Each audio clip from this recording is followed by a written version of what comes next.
Well, that didn't go how we planned on Friday for the Chiefs and the Chargers. Of course, the Chargers winning 27-21 in the season opener in Brazil on Friday. Here to break it all down and really talk about what is next is Kendall Gammon, our Chiefs insider. It's brought to you by Xfinity. Sports are unpredictable.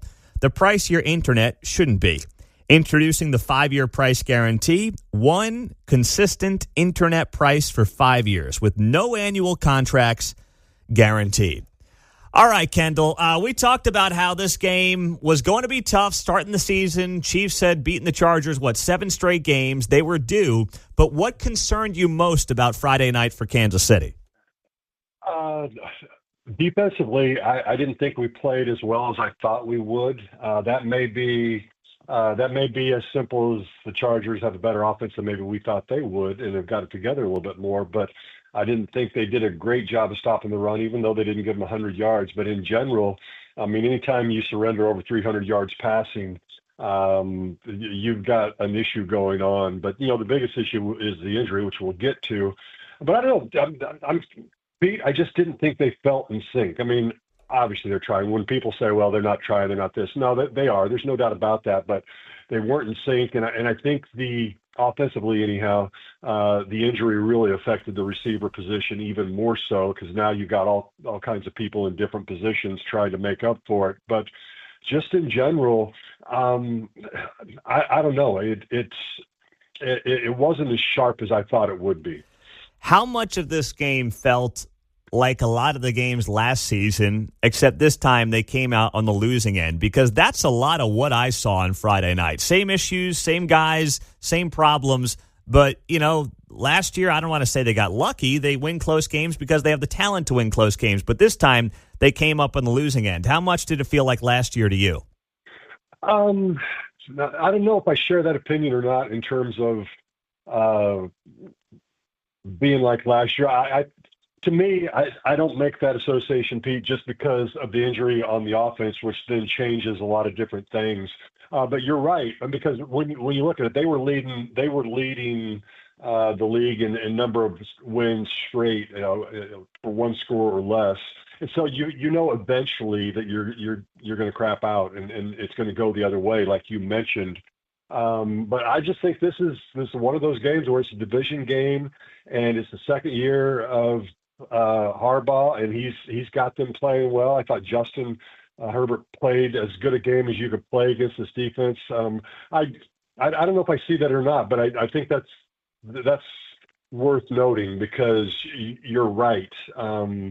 These are the games that they won last year, and it'll be interesting to see. And I don't know. You can tell my words. I'm not sure about things because it just seems like the entire game they never got in sync and they couldn't get any momentum rolling. Okay, so let's talk about Xavier Worthy, who's injured, dislocated shoulder, runs into Travis Kelce. As you watch back that play, is it obvious to you or not obvious who to blame for that?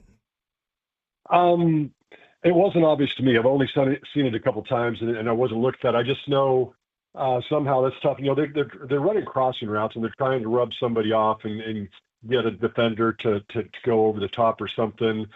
But that doesn't happen very often because obviously they've run routes like that for years. And I don't know, it's just an unfortunate thing. And some of that can be sometimes the defenders pressing the coverage good enough and understanding it and realizing what's going on and moving them into where they did run into each other. But I didn't watch it enough with that intent to figure out whose fault it was. Well, think about this too, Kendall. Second straight year, the Chiefs have a major injury, self-inflicted. Last year, Mahomes blows out Rashee Rice's knee, and now you got Kelce steamrolling Worthy, and he's going to be out for, a few weeks now. So, I don't know. Call it bad luck or whatever you want to call it. Not a good scene. So where do they go from here? No Rice, no Worthy. Feels like last year to me, you're already down a couple of wide receivers to start the season. Where do you turn?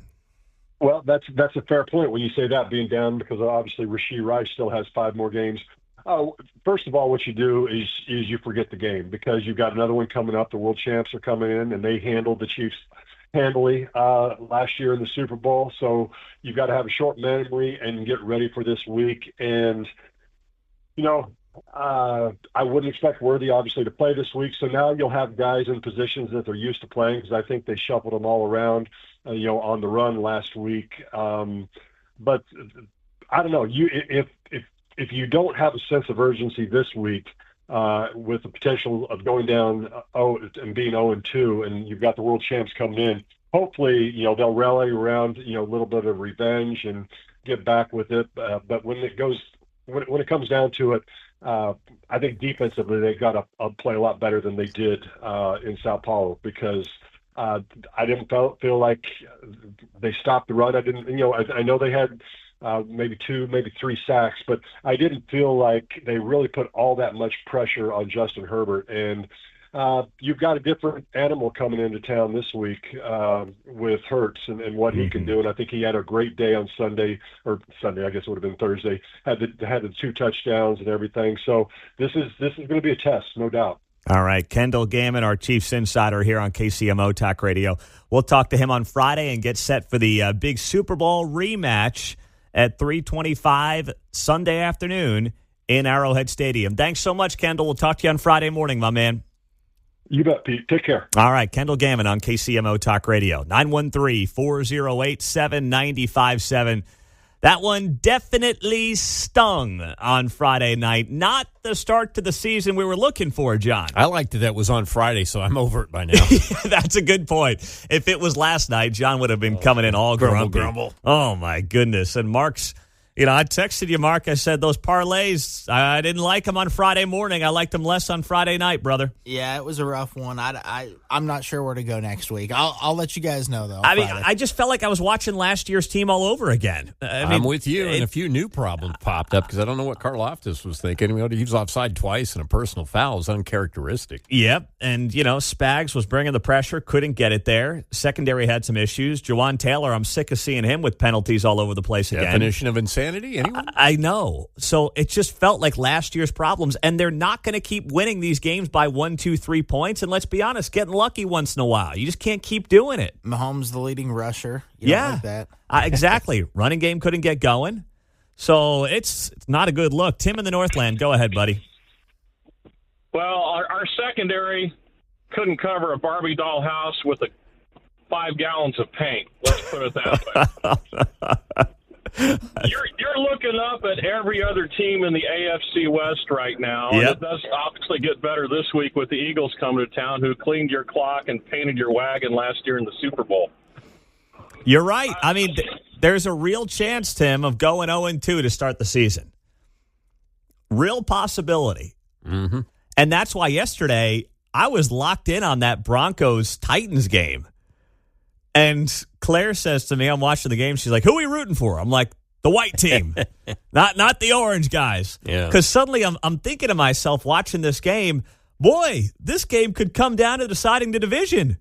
You want the Broncos to lose, you want the Chargers to lose, you want the Raiders to lose, and they all end up winning. So they're 1-0, and you're sitting there at 0-1. Mm-hmm. I'm not overreacting, but it's just the reality when you've only got 17 games to play. Yogi Berra, it's getting late early. Exactly. And while these games against NFC opponents obviously are not as important, even when it's a Super Bowl rematch, they're not as important when you talk about tiebreakers and things like that in the NFL. It's a big deal. You do not want to be in an 0-2 hole if you're the Chiefs. Mark, do you know the spread on that game yet? Have they announced it yet? They're going to be underdogs, right? Maybe 3 points or no? They should have it out. I'll look it up here. Let me see if we got one yet.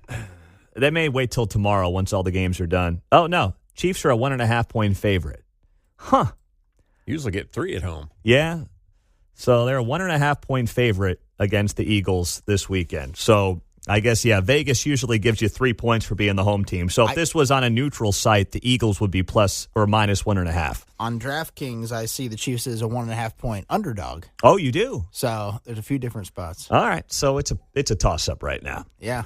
There you go.